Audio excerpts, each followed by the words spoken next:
Už 6 rokov funguje v bratislavskej mestskej časti Vrakuňa tzv. Mix Club. Ide o nízkoprahové zariadenie, kde nie je potrebná žiadna registrácia a nevyžadujú sa ani žiadne poplatky. Tento sociálne orientovaný projekt Detského fondu Slovenskej republiky je určený najmä pre neorganizované skupiny detí a mladých ľudí, ktorí sa pohybujú v rizikovom prostredí. Nasledujúca reportáž vám prezradí viac.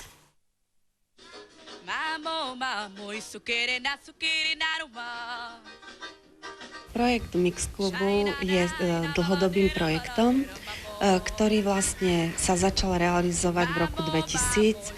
Vzniklo to tým, že sme poznali situáciu vo Vrakuni. Vedeli sme, že sú tam deti, ktoré vyrastajú v zložitých podmienkach a chceli sme im pomôcť. Začali sme tak, že sme začali pracovať s deťmi na chodbách, nazvali sme to chodbovú škôlku. Postupne sa tento projekt rozvíjal, posunuli sme sa oproti do kultúrneho centra Tallinn, kde sme získali taký maličký priestor šatňu. Tam sme pôsobili niekoľko rokov, no a teraz už 2 roky pod názvom Mix Club máme pekné priestory a so samostatným vchodom a tam vlastne môžeme pracovať s deťmi na úplne inej úrovni.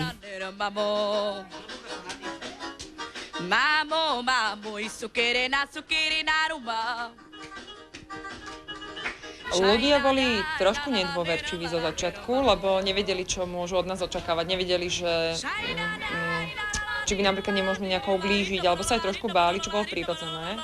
Ale ja si myslím, že sme ich presvedčili prácou, ktorú robíme. Sme tu 6 rokov, pracujeme s mnohé deti, ktoré sú aj u nás v klube, tak ich poznám od malička a mám s nimi vytvorený aj s mojimi kolegami veľmi pekný vzťah, aj s niektorými ich rodičmi.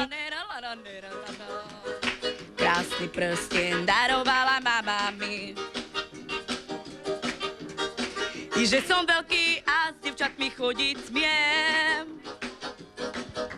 Čo je veľmi dôležité, podľa môjho názoru v rámci tejto našej aktivity, je upozorniť, že sú tu deti u nás na Slovensku, ktoré síce majú rodičov, ale vyrastajú vo veľmi zložitých podmienkach.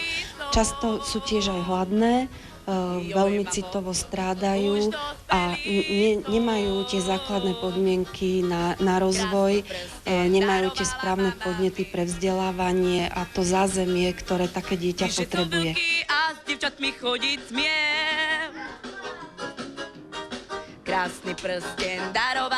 Chodí tam k nám priemerne tých asi 25 detí denne a behom mesiaca pracujeme dohromady asi so 60-70 deťmi. Máme v ponuke ping-pong, stolné hry, ako je stolný futbal, ale taký ten detský, takisto PEXESO, výtvarný materiál, tvorivé práce a práca pri počítači, alebo s počítačom najmä teda hry, ale je to na deťoch. Keď deti chcú a vyslovene vidíme, že chcú len tak sedieť a len tak sa rozprávať, tak sme tam pri nich a dôležité pre nás je, aby oni vedeli, že my sme tí, ktorí sú tam a sú tam pre nich.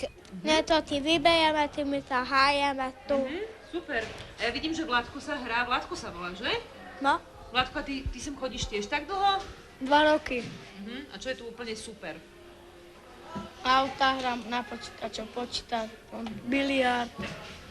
Počítače a obrazy a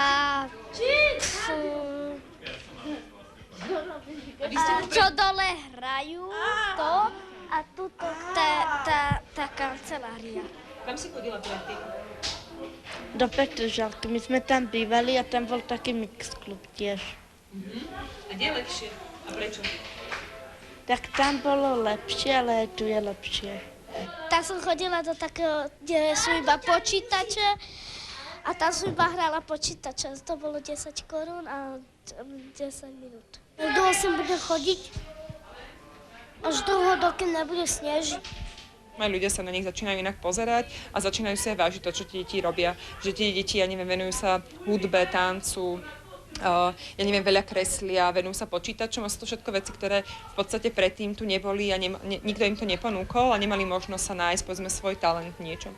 Máme tu dievčatko, ktoré sme zistili, že veľmi talentované napríklad v práci s fotoaparátom. Nikdy predtým nedržala fotoaparát a tie fotografie boli úžasné, ktoré ona nafotila. A rovnako tu máme chlapca, ktorý hrá na klavír a je veľmi talentovaný.